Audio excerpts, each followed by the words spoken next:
Now on Sunrise, an after-school pickup that turned violent. What we're learning about a disagreement between two dads picking up their kids from school that led to a shooting. Plus, a look at the suspects a nonprofit says made off with thousands of dollars in equipment. Your news starts now.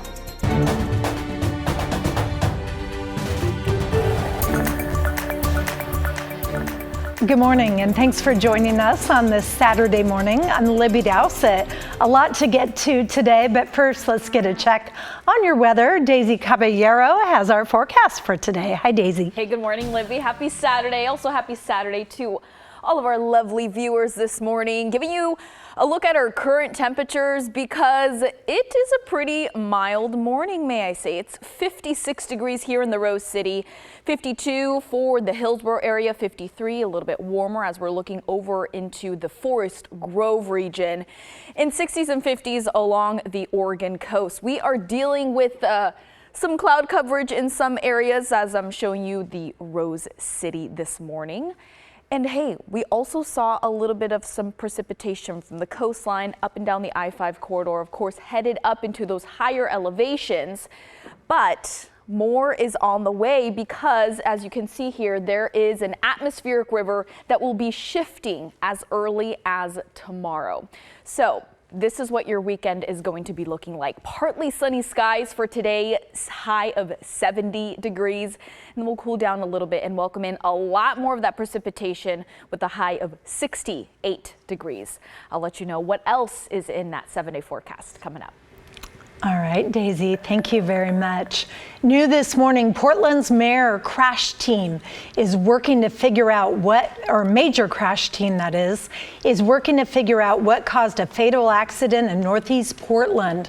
One man died at the scene. Officers responded to the crash at about 10 o'clock last night.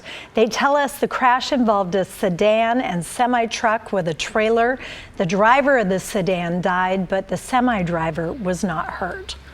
Court documents reveal more about what led up to a shooting Thursday afternoon outside the Islamic School of Portland. The suspect charged with attempted murder went before a judge for the first time. Alma McCarty has the latest for us. Matters, page 22, line 3, last name is Dib. 42-year-old Noureddin Dib made his first court appearance Friday afternoon, facing 5 charges, including attempted murder and assault. Not guilty. Request for the court date. Some 24 hours earlier, court documents indicate an argument between Dib and another dad turned violent. This did not happen in the school. It happened in a parking lot above the school, where parents were waiting for the Islamic School of Portland to release students when documents indicate the victim approached the suspect's car. The victim telling police from his hospital bed. Documents say that he'd met the suspect, Dib, during school drop-off a month prior, and that the suspect told the victim he'd been, quote, inconvenienced by his driving, and continued to be, quote, disrespectful when the two later crossed paths. The victim telling police on the day before the shooting, Dib saw him in the parking lot and gave him the finger in front of his children. On Thursday, a conversation, documents say, turned into an argument, and the suspect allegedly got out of his car, pulled out a gun, and shot the victim in the gut.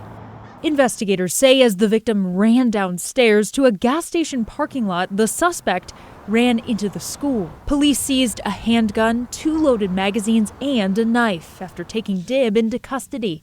They say without incident. That was Alma McCarty reporting. Dib will remain in the Multnomah County Jail until at least Monday. And while the victim appears to be doing well enough to be interviewed by police, we have no update on his condition.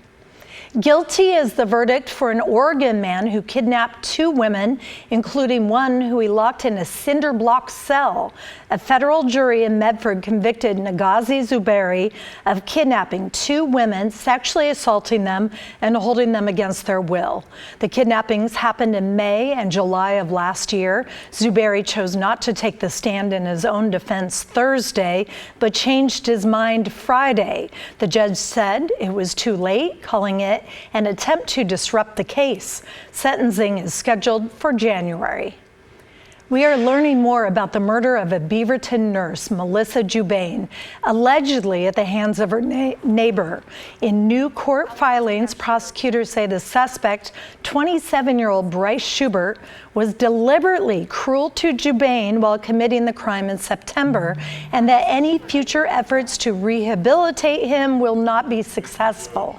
It appears prosecutors are seeking an enhanced sentence if Schubert is convicted of murder, kidnapping, and abuse of a corpse. The suspect has pleaded not guilty.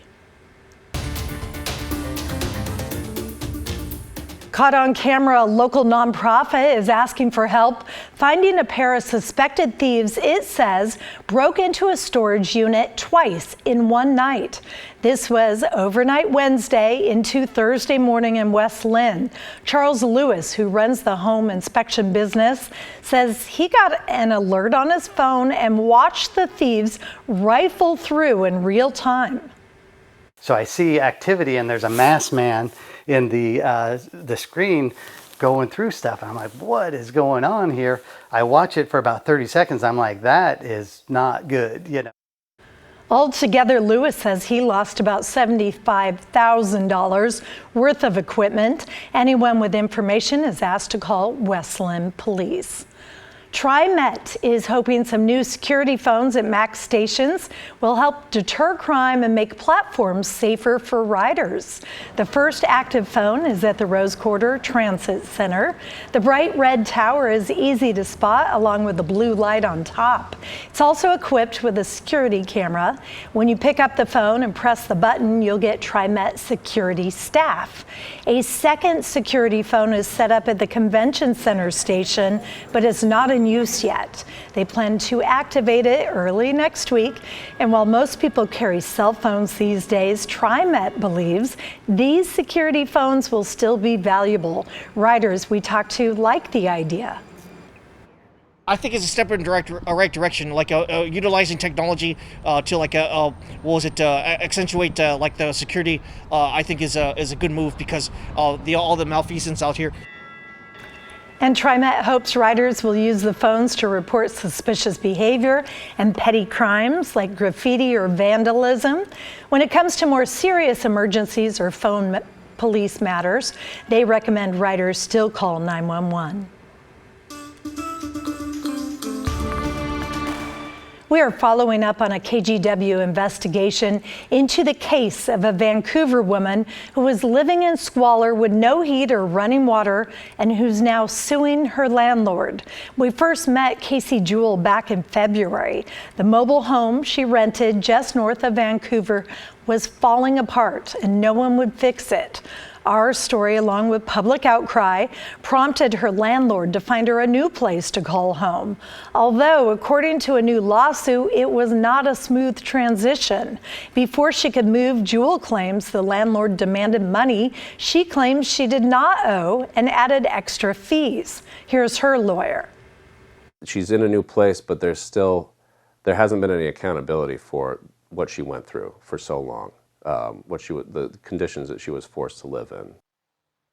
KGW reached out to the Vancouver couple that owns the Hidden Village mobile home park, Denise and Michael Werner, for comment. So far, we have not heard back.